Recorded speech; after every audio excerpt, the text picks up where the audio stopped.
My dad sold my soul to the devil. My dad is what they call a macho man. All he wanted was sons. He lived and breathed for another Keller boy.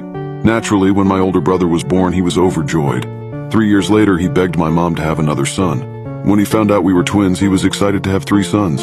So when my brother and I came out and he saw that I was a girl, he was despaired. I've always been his least favorite kid, and he never tried to hide it. While he named my brothers Anthony and David, which mean priceless and beloved respectfully, he named me Lilith, which literally means night monster. While my brothers and mom tried to soften that direct punch to the gut by calling me Lily, he insisted on us all calling me Lilith, so I could feel the disappointment that he felt the day I was born. Clearly, him and my mom did not stay married, and quite unfortunately, he signed for full custody when Anthony was 5, and David and I too. Things just got worse from there. If he took Anthony and David out to eat or to see a movie, I was to stay home. He spent all his time playing sports with my brothers and wouldn't let me join, even though I, as a girl, actually showed a genuine interest in what he was doing with my brothers.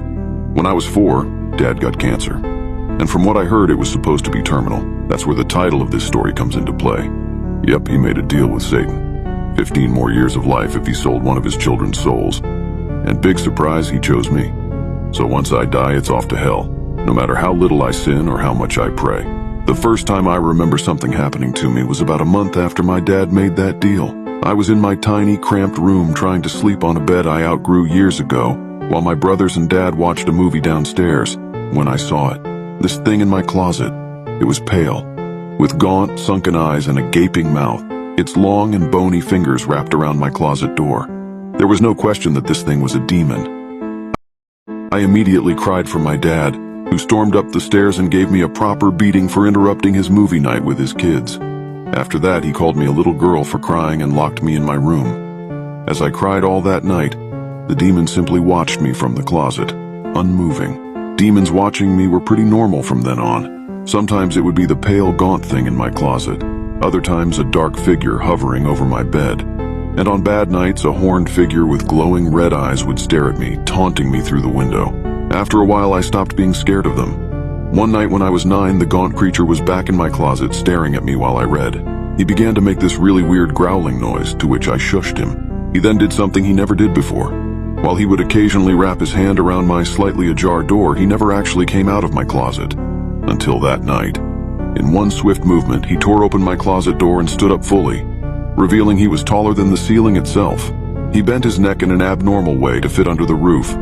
I rightfully should have been shitting my pants at this moment, but for some reason I just wasn't that scared. We locked eyes for a while, which was more awkward than scary, so I just went back to reading my book. He just looked at me curiously for a while until my dad decided he wanted to be a horrible person again and threw open my door to yell at me for something or other.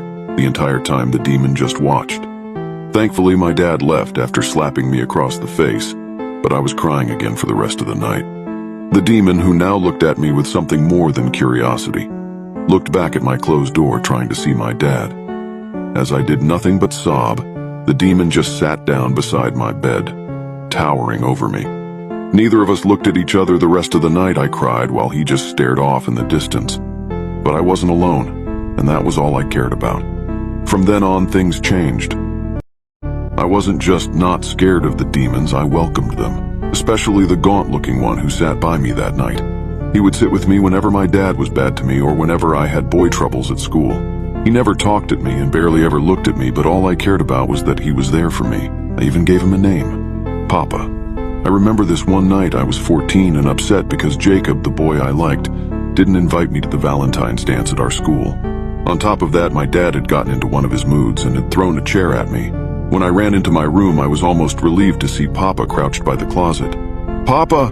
I cried, running to him. It was stupid, I know. I was calling a literal demon Papa, but I had nobody else. He was the only one who had ever shown me any sympathy. At first he stepped back, but as I cried even harder, he looked at me in the eyes. Maybe for the first time since that night, he stepped out of the closet. Then he did something surprising. He hugged me back.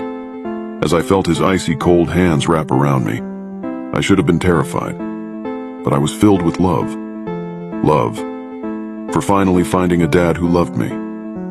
But one night, as I was reading To Kill a Mockingbird for my school project, I made a mistake. Papa looked curious, so I decided to read out loud to him. I guess I made too much noise, though, because David opened my door. "Lilith," "What the heck is that?" he screamed, and my dad came rushing up. Papa couldn't hide in time, and now my entire family stared him down. He stood up, revealing his giant stature, and David began to cry, while Anthony froze in place and my dad ran off to get a vial of holy water he had kept by his bed ever since the deal was made. As I tried to run away with Papa, he stopped me and shook his head. We both knew it was too late. I cried as I hugged him goodbye, and as my dad approached us with the holy water and sprayed it on Papa, he let out a blood-curdling screech that could have been heard across the country. I watched in horror as Papa, who had stayed by my side all these years, faded to nothingness. "There," Dad said. "It can't hurt us anymore, sons," he said, embracing David and Anthony in a hug. I just laid over Papa's lifeless body, uncontrollably sobbing. We were all so caught up in our own worlds we didn't notice something come up behind us.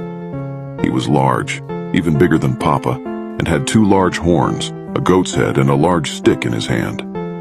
Dad turned around slowly, looking to this thing as he glared down at my abuser. "Your Majesty, we had a deal, Stanley. I granted you 15 more years of life on 2 conditions. 2. It boomed, and I noticed David had wet himself. "It was a misunderstanding, sir. My daughter. You were granted 15 more years of life on the conditions that I get your daughter upon her death, and you never harm anyone ever again. Do you understand?" it asked. "Yes, and I haven't, promise." The creature laughed. "First you break a promise, and now you lie? To His Satanic Majesty himself? Seeing you have not only harmed your daughter her entire life, but have killed one of my best minions, you have broken my trust. I'm breaking off the deal." My dad got down on his knees. "No, please, I'll do anything," he begged. Satan looked at me. "There is one way. If Lilith, your daughter, and the one you cursed, forgives you, I will set you free and you will live the rest of your life." My dad slowly turned to me and put on a smile. "Hey, Lily, what about it? Look at me, I'm your dad, your Papa. I raised you. Don't you love me? I'm your dad," he said, getting more agitated as I stared at him. "It's up to you, Lilith," Satan said. I looked to Papa's body on the floor, then back to my dad. "Come on, are you really gonna believe Satan?" my dad said, pleading to me. I glared at him. "My dad is dead. You killed him," I said. "I don't forgive you." And with that, Satan dragged my dad down to the netherworld, my brothers and I hearing his screams until it was far away enough that it faded away, to where he could never hurt me again. As my brothers cried in the loss of their dad, I walked back to Papa, on the ground, and kissed his forehead. "Goodbye, Papa. Thank you."